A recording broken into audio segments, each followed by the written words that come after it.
This is a Tangello that I've had in a pot now, big fiberglass pot for 2 years. Huge disaster clearly when I was moving the fiberglass pot to a new property. The pot, too much soil, too heavy, fiberglass is not strong enough, and so this Tangello is now going to be rehomed, unfortunately.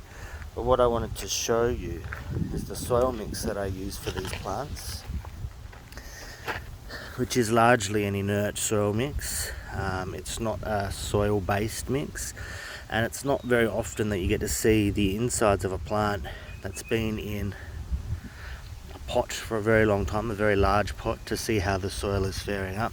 You can see that even though it's been around 2 years, this particular soil mix, which is largely pine bark fines, some perlite and some peat moss, holds together really well.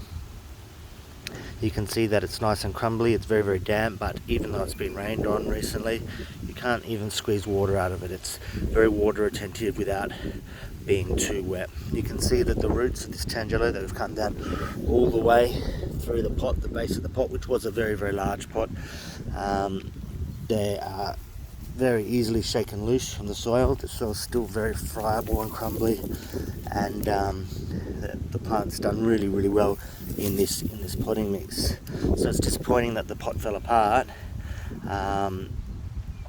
and now I'm going to have to repot this or do something with this Tangello. I'm not sure how I'm going to move it yet, but it is very interesting to see how healthy and white all of these roots are, extending right down all across the plant, and how well and loose this is.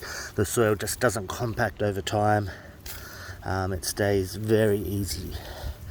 So I'm going to do something with this, but I thought it might be interesting for everyone to see how well that worked out and how good these inert potting mixes actually are. This tree, it's got lots of green growth coming on it as spring comes through. Obviously got a lot of fruit on this tree, so yeah, it's good to see. I've got no idea what I'm going to do with this plant now, none at all.